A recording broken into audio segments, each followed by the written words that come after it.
George Kilpatrick, inspiration for the nation, celebrating people we feel good about. This week, something tragic happened. Now, I know that something tragic happens every day, but this reported suicide this week by Stephen Twitch Boss. We know him as the DJ from The Ellen Show. We know him from So You Think You Can Dance. Apparently took his own life.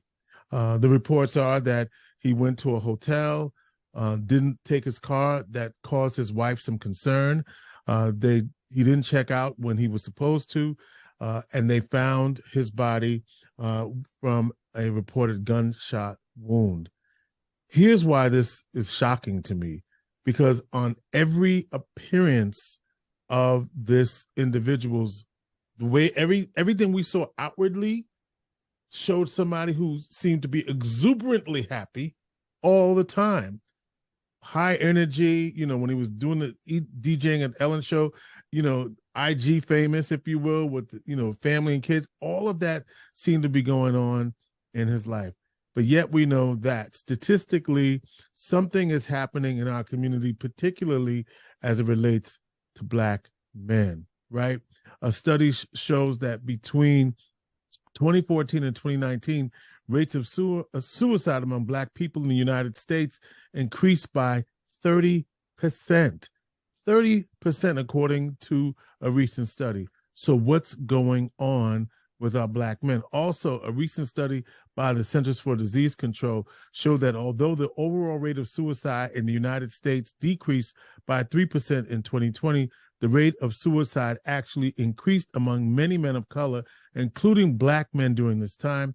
And between 2011 and 2020, the suicide rate among Black men was 3 times that of Black women, according to the Suicide Prevention Resource Center. Equally, the U.S. Department of Health and Human Services Office of Minority Health found that suicide was the second leading cause of death among Black people ages 15 to 24 in 2019, and according to a report released in December 2019 by the Congressional Black Caucus's Emergency Task Force on Black Youth Suicide and Mental Health, suicide is also the second leading cause of death for Black youths aged 10 to 19. What's going on in our community? What is going on in our community? Well, I went to the all-star panel to get this question answered. And so I'm pleased to be joined by 4 Black doctors. Okay. I'm the only one that don't have a doctorate or an MD on this panel. Who's joining us today? Dr. Lawrence Jackson is a licensed psychotherapist and relationship expert working with professional sports teams and elite athletes. Dr. Brandon Hollie is a researcher at Mathematica, where he conducts research for the federal government. He is also in private practice, where he conducts therapy primarily with Black and brown populations, most recently in Syracuse, where he's also a Syracuse University graduate, where he got his PhD, working to provide free mental health services to the community. Also joining us is Dr. Tyrone Grandison, licensed marriage and family therapist and relational mental health expert in sports, arts, entertainment, and business. And finally, a good friend of the program, of course, Dr. DrIshMajor, America's favorite psychiatrist, also host of Marriage Boot Camp. He's an author and a commentator, and pleased to be joined. As a matter of fact, I'm now outnumbered because we got 2 Kappas on the program today, and I don't know how I did that, but and an alpha, at least D9 is in the building. Yes, sir. Yeah, and an alpha and a Q. So, but so glad to see you all. And first of all, thank you all for being and as Black men, I should say, all of these individuals are Black men on this panel.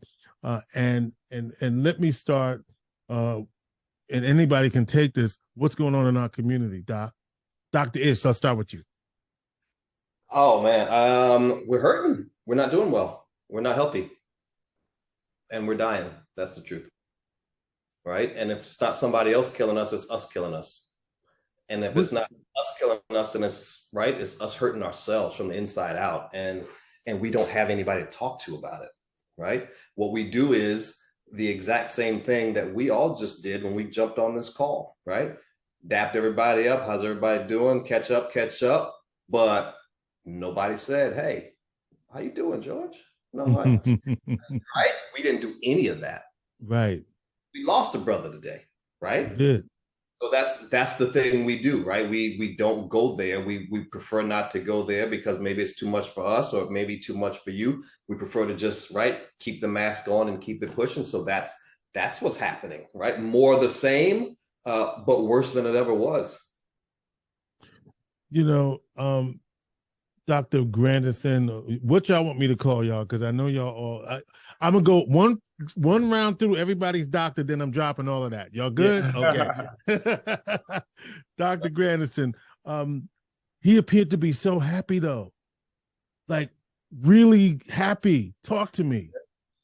Yeah, it hurts a lot because when I really take a second to take it into perspective, when we have these certain roles in society and things that we do, we consistently have to show up as the best version of ourselves, always, no matter what.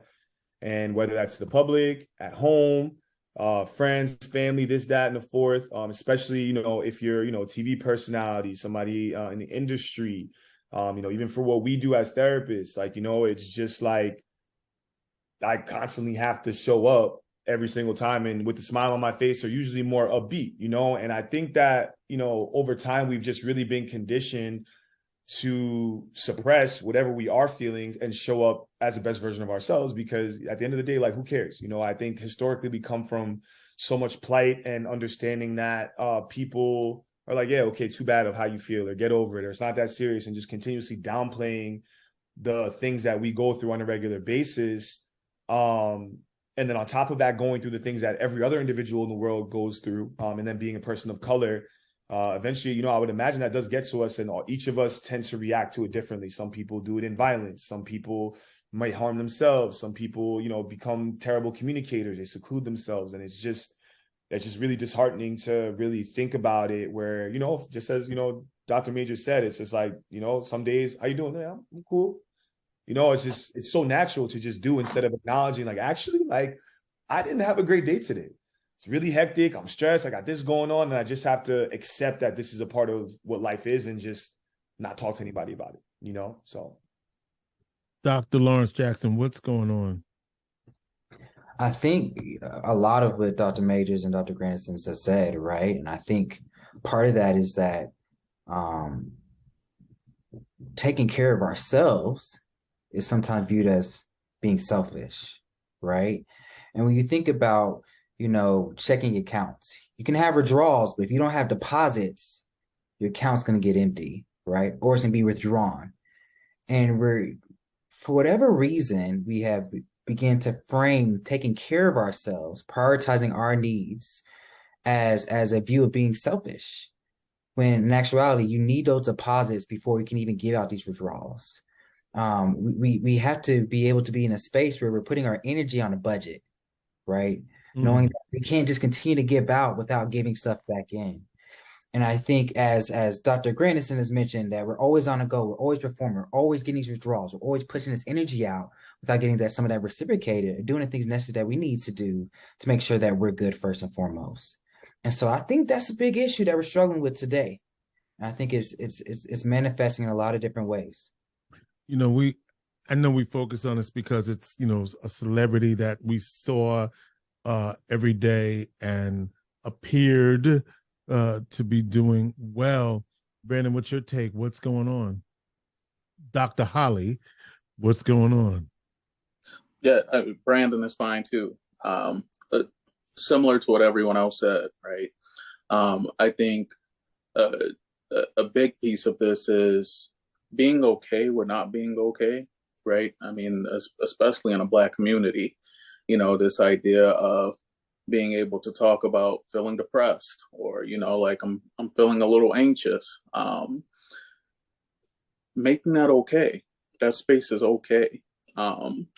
Having the support systems that can say, talk to me, right? Like Dr. Major said, knowing where to seek those therapeutic resources. And I think it's important that those resources are, people you can trust, Black men, right?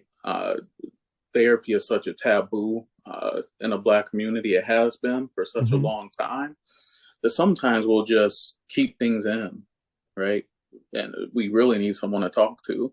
I'll say this as well, too, and it's similar to what Dr. Lawrence was saying. I tell my clients this all the time. Even a Lamborghini has to stop for gas sometimes. A Lamborghini has to get the tune-ups, right? Like, you can't just go and not stop to get the help that you need. And, you know, as, you know, someone that is somewhat of a celebrity, but also this idea of being a Black male and the way society convinces us that we have to be so much better. We have to be on go mode all the time. It's important to realize that we all need to stop and just check in, get that help that we need. Is it that simple, Dr. Ish? Because one of the things that occurred to me is that the fact that suicide rates are increasing in the Black community should be alarming to us, because one of the things our perception of suicide was that it didn't happen in our community, right? Or maybe we convinced ourselves that it didn't happen in our community, and yet it's happening more and more. And I'm just trying to figure out what is going on that we see that. Now, here's what some people say. Some people say that social media is a reason why suicides are going up, the pressure to appear to be, right? Is that something that y'all agree with? You know, I think it plays a big part in it, man. We have a lot of studies that'll tell you if you spend a significant amount of time on social media, in the average amount of time that most folks spend online or on social media now is up to 11 hours a day. 8 pre-pandemic, now it's up to 11, like staring at a screen or your device. That's a lot of time. And so the studies will tell you that if you spend a significant amount of time scrolling, swiping, but you also don't feel like you have anything of significance to share of your own, then it is a very, very broad path to feeling depressed. And so I think that's a lot of it, right? We're comparing each other's highlights reel all day long, right? We see the best of everybody. We were saying about Twitch, why he looked so happy, right? All the time. We saw, right? So say the other part out loud. All the times we saw him on TV or on Instagram, he looked so happy, right? But we don't know what's going on in Twitch's life. We don't know, right? We don't know how he felt. We don't know if there was any big losses going on. We don't know how what are those factors that determine how you feel? Your relationships with the people you love, right? They just celebrated a 9-year anniversary, him and his wife, right? And my like a few days ago, right? Right, just a few days ago, right? And my heart goes out to her and those kids. 3 kids, wife and 3 kids. But there's so much we don't know, right? What was the status of that? We don't know, right? What was those things that are going on in his life that could have happened, that could have led us to this, right? The question is always, we didn't see it coming. How did we not know? Right? Well, this is a tough time of year, right? If anybody asks me, I have made a New Year's resolution early. Whenever people are asking me during this holiday season, how you doing? I'm like, yes, rough one. It's rough. I don't know why. My mom died 9 years ago, and it feels like this season, it just happened 9 days ago. It's a hard one for me, right? But we tend to want to skirt around those conversations, right? But it helps because the thing with suicide is you feel like you're all alone. You're going through it by yourself. Nobody cares, and there's no way out. You just feel hopeless, right? And it was a setup for it because he's coming off of a huge loss. He was on Ellen for 8 years. Humongous part of your identity as a public figure, right? The way you show up on TV and on camera and on screen, now that's gone. And it left in a very unceremonious way, right? So how did that affect him? We don't know, right? But he's got to be Twitch. He's got to be smiling. He's got to be singing. He's got to be dancing, right? Because that's how he made his money. And that's a large part of who he was. But, I've found, man, that the thing that we choose to do in life, like the thing that we choose to teach the most, is the thing we actually need the most, and those of us and some of those public figures who have shown the brightest or been the funniest or tried to make us feel better the best, right? Jim Carrey, Robin Williams, Richard Pryor. Those are some of the ones of us who are really struggling to, to really hold it together. And we're trying to give the thing that we need. And so we just don't know with Twitch, but we've got to do a better job at recognizing the signs, right? And asking the question and creating a space where people, everybody, brothers and sisters especially, but where everybody can actually give an honest answer, Wow. I mean, it was a lot to unpack there as I'm thinking about what you're saying about, and it reminds me of a conversation I had recently with someone who had a significant loss. And what he said to me was that he said, check in on me from time to time because this is rough. And I so appreciated him saying that because that's often the hardest thing to say. He gave you permission. Yes. And a lot of us don't feel like, right? It's like, I look at these brothers on the screen. Everybody's a doctor. I look at you, right? Everybody's doing good in life. We're doing life well, right? But we also all know to a certain degree where all of us are coming from, right? Mm-hmm. Dr. Ty, you were mentioning earlier, right? We've all got that history of that shared trauma. So I don't know what y'all are going through, and I don't feel like I've got permission to bring you down on a day you might be doing all right. You know what I mean? So we're just gonna keep it cool. I'm cool, you cool? Great. Let's both do the best we can and keep it pushing. But so we've got to give each other permission to have those vulnerable conversations. And yet, one of the conversations that's most difficult for us, and I like to center Black men, but I want to also center Black people, right? How do Black people, right, Dr. Brandon, get the help that they need? Because that's also a barrier, right? That is a barrier. Yeah, certainly. And I'm always a big proponent of, seek that mental health treatment, but there's also these natural resources in the Black community that we have, right? So your pastors, are there cultural brokers that you could talk to? Are there good friends that you have? I want to feed off something that Ish said earlier. Please, this is a conversation. So, you got something, jump in and let's do it. Yeah, Ish mentioned needing we need to get permission. And the other side to that is we have to be willing to listen as well, too. So a lot of the times, especially growing up in a Black household, some of these things like depression, anxiety, PTSD, trauma, we don't want to hear about that. Don't talk to us about that. There's a term for that. It's called complicated grief, where you have it's so heavy what you might be going through that people don't want to talk to you about it. So now it's like, okay, who do I actually go to talk about this? So why we have those natural resources, our friends, cultural brokers, pastors, these non-traditional mental health sources that Black people have traditionally relied on. Those mental health therapists, that's what we're here for, right? Seek us out. Come to us 2 times a week if you need to. Get on the line and call us for a crisis call if you need to. We're here, but it's important that they understand someone will hear me, listen to me, and I can feel as if someone cares. Going back to what it said, a lot of this is related to feeling like, hey, no one cares, right? So I think making that known that you have people here that will listen, that do care. That's Dr. Brandon Hollie, Dr. Tyrone Grandison, Dr. DrIshMajor, Dr. Lawrence Jackson. We're talking about suicide in the Black community, suicide, particularly among men, but also in the Black community. It's on the rise, and we're trying to understand why. Some of the reasons include access. Some of the reasons include social media. Some of the reasons include not seeking therapy.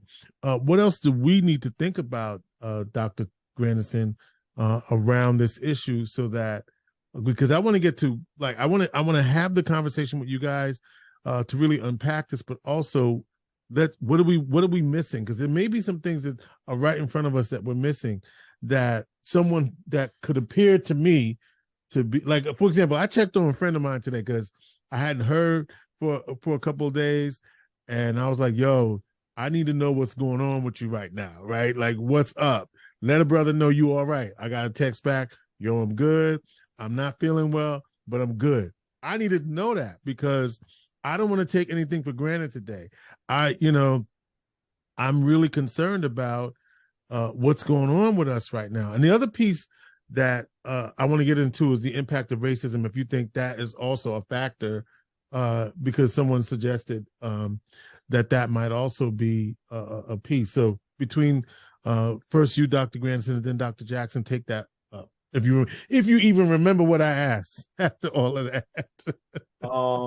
I think one piece to chime in on, at least in reference to things that could be overlooked for each individual, as we get caught up in life with work, all these different things that we have going on. I think one thing that I notice as well is that we're not even allowing ourselves the space to take a step back and really assess how we feel. If we kind of go back to the conversation a little bit about, constantly being on go and moving around, for you to actually acknowledge or recognize, you may not even realize you need help until it hits you right in the face. Mike Tyson has a quote like, you never know what's going on until you get punched in the face, and you're just like, well, I just got punched in the face.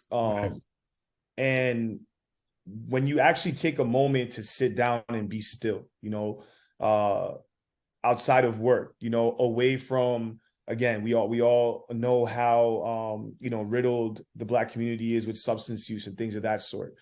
Putting the alcohol down, putting the weed away, putting whatever these vices and different drugs that people decide to use. Like, a lot of these things are impacting your ability to really seek and recognize what's happening within, because you're suppressing a lot of these traumas and things that you're actually going through. And you're just consistently attaching yourself to these vices, going out, hanging out in these certain places. So, from a therapeutic standpoint, it's like, you may not be comfortable understanding, again, how much of a taboo therapy is in our community. You may not be comfortable seeking out help from a professional, there may be a friend or somebody you could talk to. But if you're also not comfortable with that, it's taking a minute to sit in a room quietly, sit maybe outside somewhere quietly, and just see what thoughts and feelings comes to mind. It's a very simple exercise that you could do. And naturally, what happens is when you sit in silence, like, as we all know, you just think of things, right? And it's interesting to see where and what your mind gravitates to in those moments. And that is going to kind of start to lead you down this path of understanding to really kind of check in with yourself. And then you can kind of add some intent, because, you're now working on seeing exactly what your emotions are, how you're feeling in that present moment. That's a version of mindfulness. You don't got to, or meditation. You don't have to sit there with your legs crossed and have your hands up. And it's taking a moment to really pull yourself out and be still and present with what's happening around you and assessing what those feelings are. Again, like, we're all the people that are speaking, having this discussion at the moment. But I want to say it was just maybe 3 weeks ago, I remember being on the phone with a friend, and I'm just like, just constantly on go and, taking care of others and giving out and giving and giving, probably not pouring enough into my cup. And I'm the person that's here telling you how to do it. And I have to check myself on that on a regular. And I'm going to be honest and say that is something that I struggle with myself, because I'm naturally a giver. I'm naturally a person who shows up for others, my family, my friends, and I will do it to the maximum extent of my ability. And I remember coming in one day and I'm like, I'm good. I'm like, yo, but my spirit is tired. Like, I just felt like something within me just felt like it was out of gas, and I could still get up and go do what I had to do. Right. But what I noticed, it was such a specific way to like say it. And I was like, I can get up and push myself more. I got room. I know what pushing myself is all about in so many different areas, but I'm like, I'm tired. Like me, like my spirit is like, bro, please take a seat. Don't talk to anybody. Like, shut down for a little bit. And then it's just like, we have so much on your plate and doing this, that, and afford that, you still have to show up for all these people. So again, I say this in a sense, primarily to show everyone that it's something we all go through. It's just about how we take the time to acknowledge it, and then what we do with that information from there. And then figuring out what outlet that we want to utilize to not only work on our self-care and help ourselves feel better, but when we can't figure out those answers ourselves, lean on a friend, a family member, ask what they're going through, see how they've overcome some of the things that they're going through, at least, and kind of navigate it from there. But again, now if we tie in some of the other things that you brought up, social media, racism, all these different things, you're constantly online and getting all these things thrown at you that are going to start to fluctuate your mood and feelings in real time as well, you know, and it's so difficult to manage. And then you start comparing yourself to other people, then you feel like no one cares, and then you bring yourself right back into that same cycle, and then the spiral just kind of happens all over again, you know. So I think those are some key points definitely to bring up. And Lawrence, I definitely want to jump over to you real quick and hear what your thoughts are. Yeah, I mean, Dr. Grandison, I think you talked about so many different things, right? And what you're really hinting at is giving ourselves grace, right? Mm-hmm. We all heard the term, you can't love others before you love yourself. But we never have conversations that say you can't give other people grace before you give yourself grace. Mm-hmm.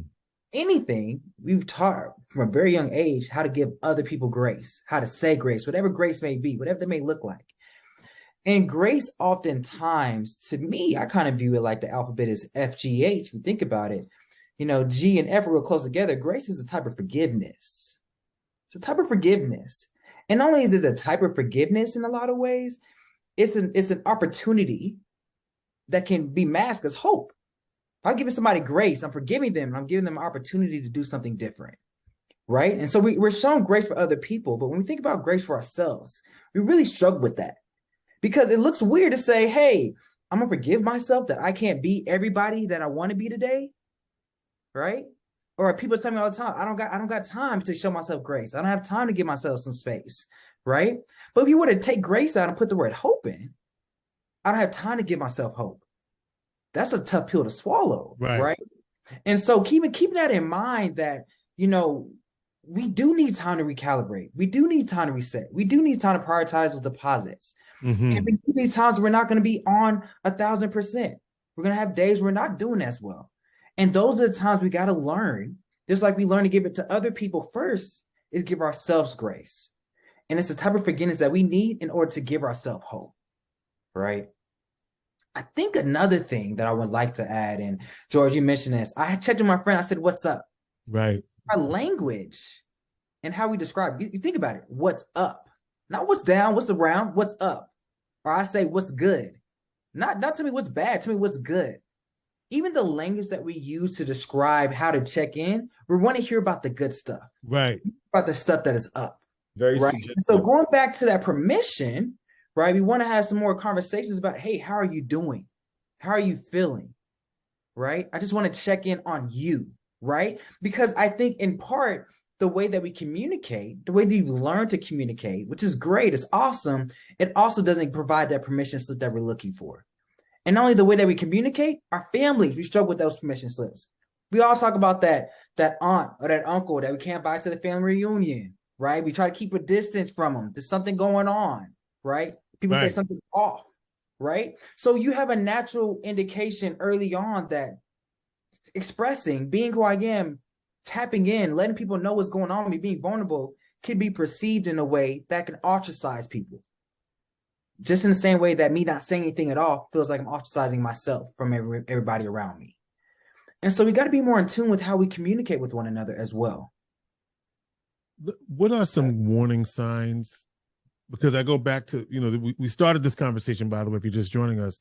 Ellen's DJ, Twitch, everybody knows him as that, apparently committed suicide this week.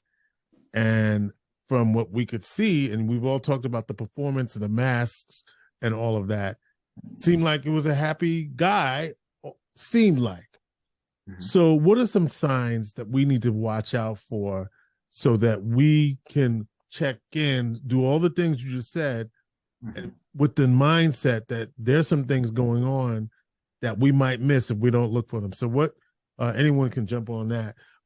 What are some signs that we should pay attention to that may not be obvious, but that we should pay attention to? I think one of the big signs, you know, there's some, as everybody's a doctor on this call, except the Q, but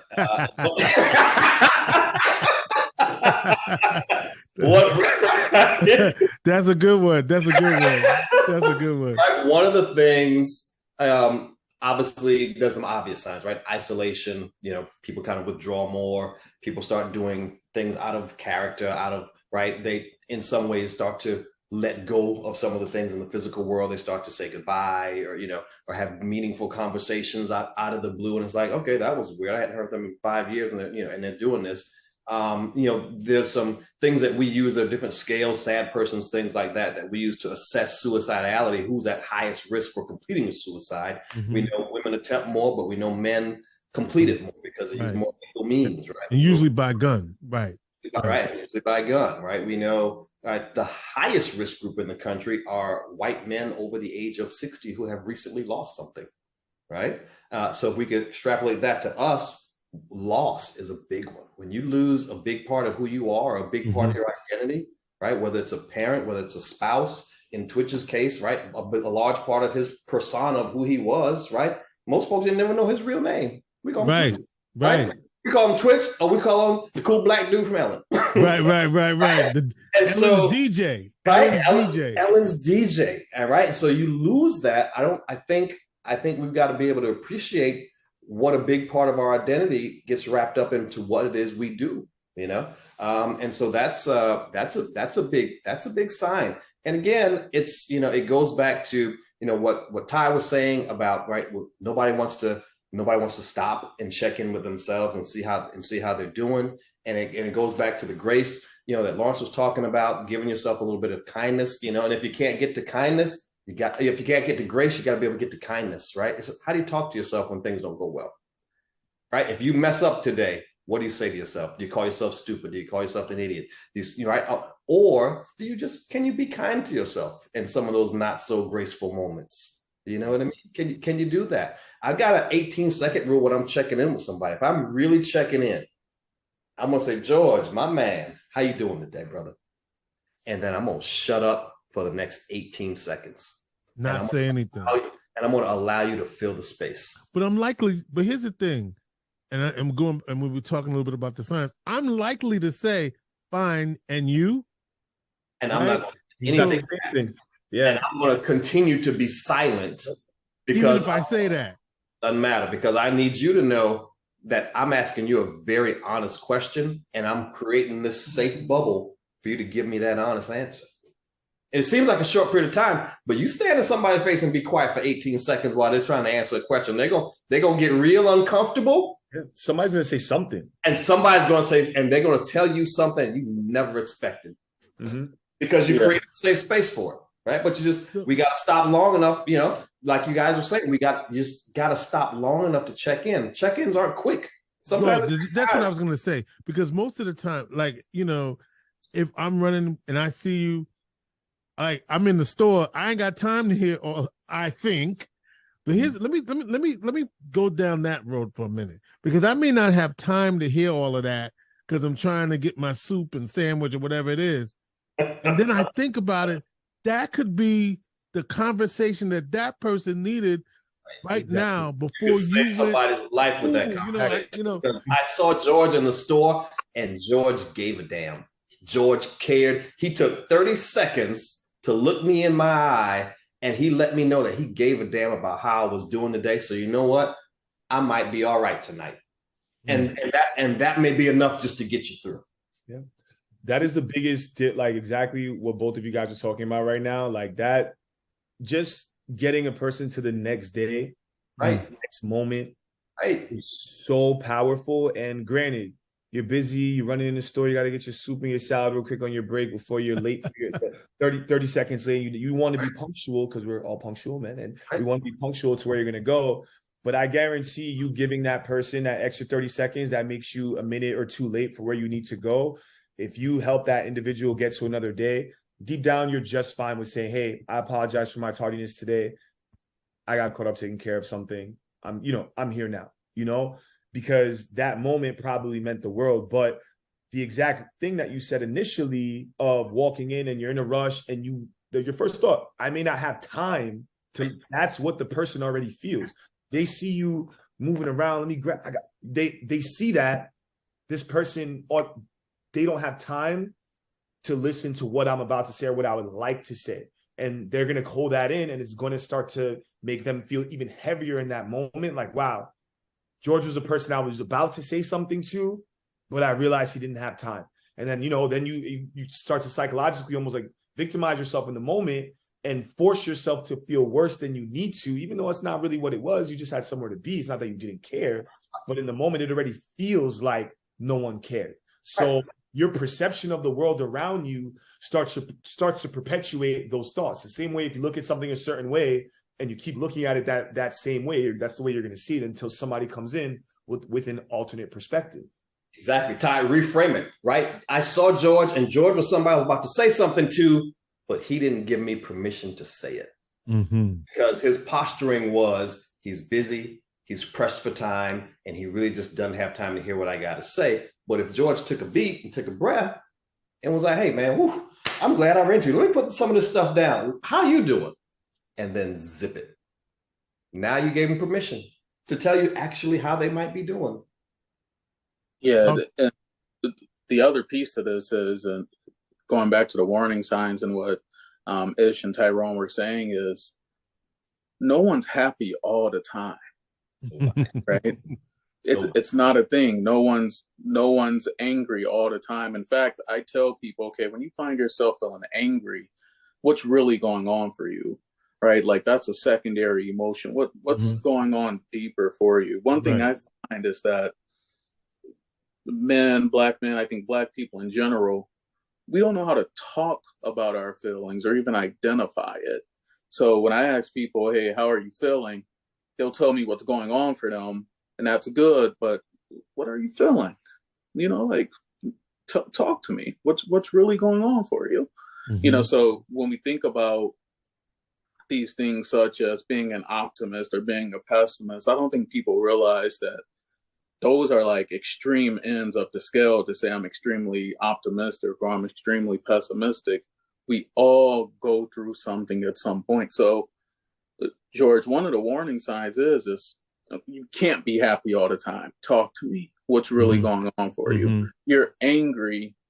Well, what's going on underneath that anger? Talk to me about that. Depression and looks like anger, So I think asking that question underneath the question as well too, and being willing to. Go ahead, Doc. I was going to say that's why it's so important to have folks in your life like these brothers on here tonight, because we can help with the emotional vocabulary, right? So a lot of us, Brandon, like you were saying, we can't describe how we feel because we don't have the words, right? Because we've never used them.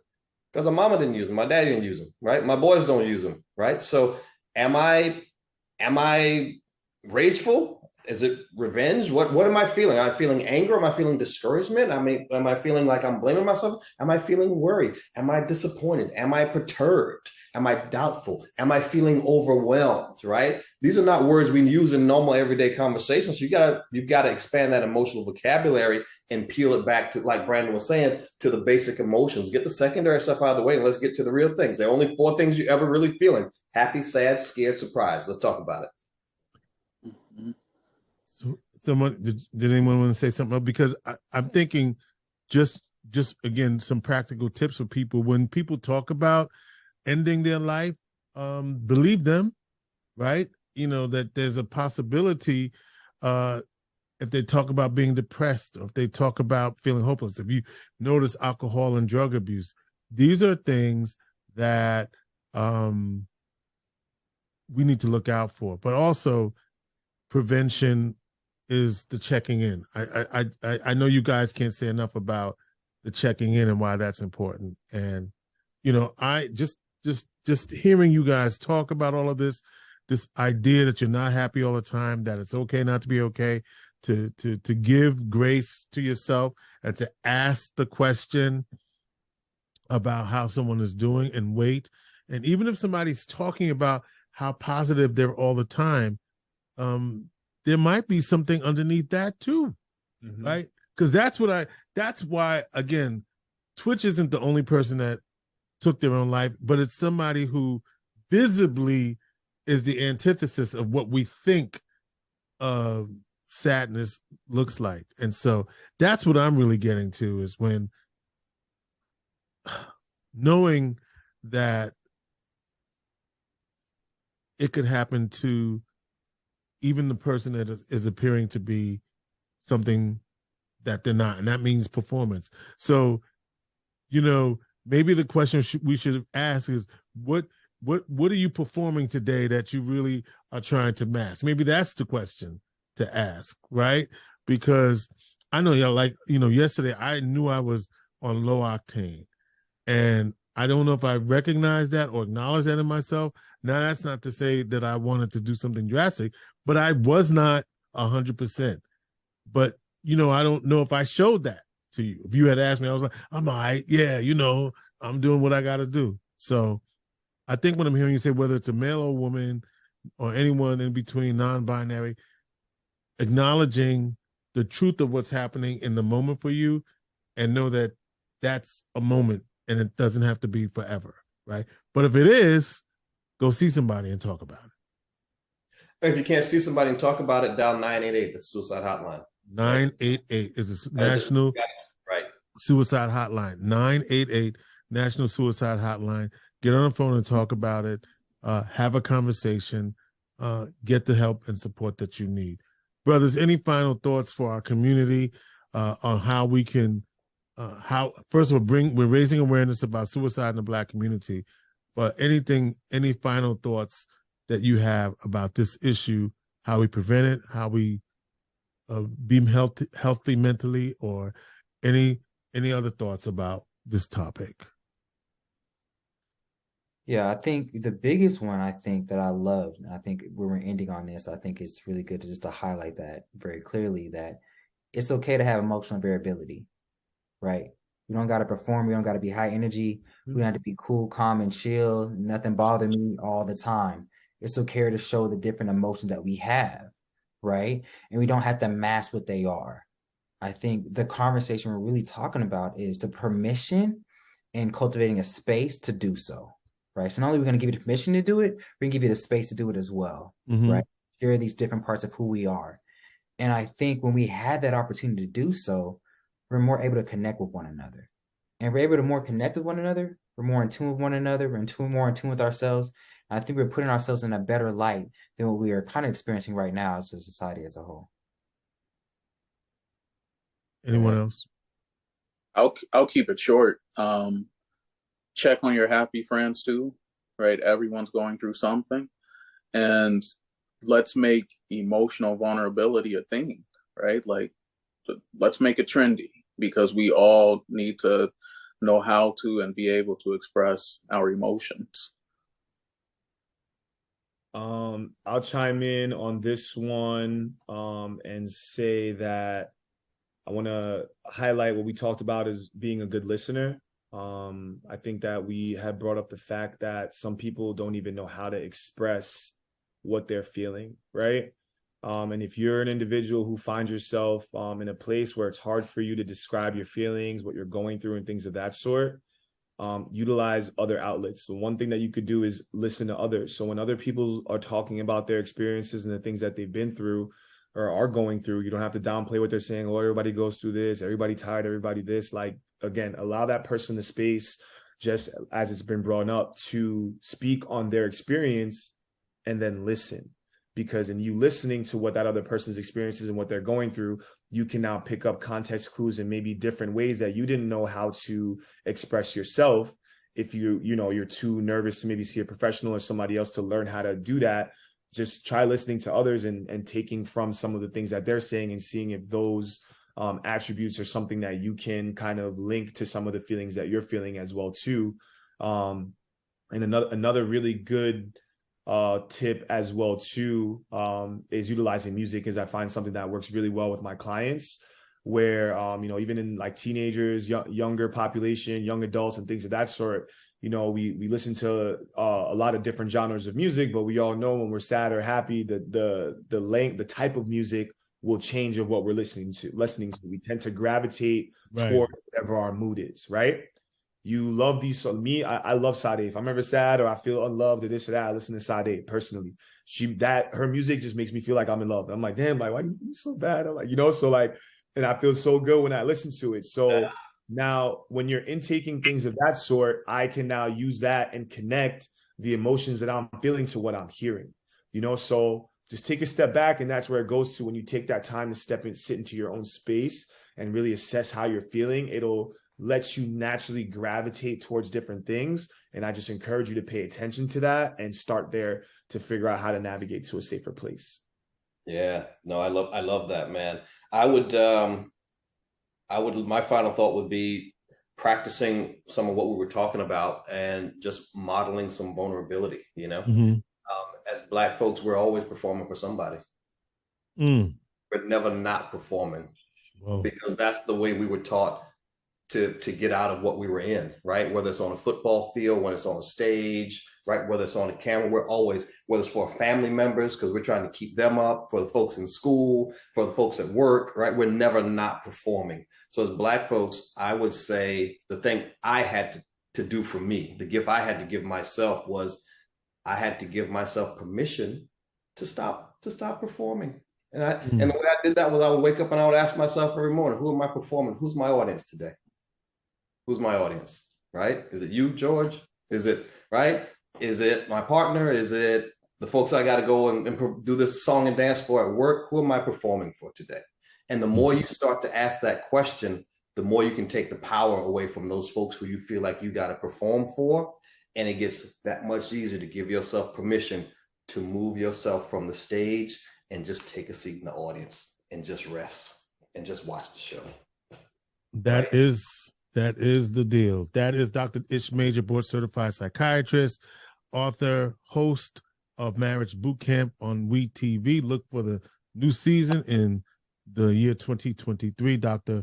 Lawrence Jackson is a licensed psychotherapist and relationship expert working with professional sports teams and elite athletes. Dr. Brandon Hollie is a researcher at Mathematica, where he conducts research for the federal government. He is also in private practice, where he conducts therapy primarily for Black and Brown populations. And Dr. Tyrone Grandison is a licensed marriage and family therapist and relational mental health expert in sports, arts, entertainment, and business. Both actually, Dr. Jackson and Dr. Grandison work with sports teams. And so we got that. And we got the D9 represented. Tyrone's an alpha, and both Ish and Dr. Lawrence Jackson are both, what's that again? Don't you even try that, George. I was like the 9/11 that you wish you were a part of it. Oh, no. I'm throwing up the hook. They're both members of Kappa Alpha Psi. I had to get them back. I had to do that. And of course, Brandon Hollie holding down the GDI. Appreciate you, brother. And I just want to say, actually, I like this therapy. This was therapy right here. And so I really appreciate you, brothers. Looks like we got to get together more often for some good and maybe some other stuff too, right? I feel like we need to make some time just to check in on one another, because sometimes it ain't always good, right? And that's what y'all want you to realize. And so check in, let's make it happen. And 988 is the National Suicide Hotline. You can just text that number and you can get the support that you need. Suicide is on the rise in our community for a variety of reasons, but these brothers here are proof positive that help and support is just a phone call away. Check on yourself, give yourself grace, ask permission, and let's check in on one another. That we owe that to ourselves so that we can heal our community. That's what we need. George Kilpatrick, Inspiration for the Nation. Thank you all. You're all on social media. If you want to do all of that, you can do that too. If we need to, so we can find out where you are. Go ahead, Dr. Jackson. Yeah, you can find me on Instagram at The Black Male Therapist, or if you're interested in Facebook or YouTube, anything like that, just go ahead to the website at theblackmaletherapist.com, scroll to the bottom, and all the social media handles are there listed for you. Dr. Ish. Same thing. I'm at Dr. DrIshMajor on IG, Twitter, Facebook. It's all there. And and it's super easy. Dr. Grandison. My Instagram is at Better Call Tyrone, and you'll be able to link yourself to everything else you'll need to find there as well. Brandon Hollie. Yeah, I'm on Instagram. That's at Don, DON _ Lotso, LOTSO. Also, for any Chicago folks, I know Umpower Family Therapy. So if you're, looking for some resources, you can find me there. Yeah, I should say that, Dr. Jackson's in Vegas, Dr. Grandison is in Florida, Dr. Ish is all over the place. Is there one place you want to tell people that you're at? Oh, me? I have, the thing for me, I think my Instagram is the best place to Okay. see what's going on with me. Obviously the website's DrIshMajor.com, but Instagram is the best and most current and most frequently updated for me. Yeah. I always have whatever. I'm saying, do you is there. a physical location? Do you want to, is there a physical location where you are seeing the people that you need to see? I'm all over, man. That's what I said. I live in South Florida, but most of my folks I see online, and I see through my device because I see folks from all over. So yeah, don't let the geography limit you. All right, and same with Dr. Grandison, Dr. Hollie, Dr. Jackson, Dr. Ish. Love you, brothers. I really do, and I appreciate you. And I thank you for jumping on here for this very important topic. We're saving lives here. Somebody's life has been saved today, and I'm just thanking you for your time, brothers. Appreciate y'all. Inspiration for the nation. So much. Yeah, good to see y'all. See you all. Righty.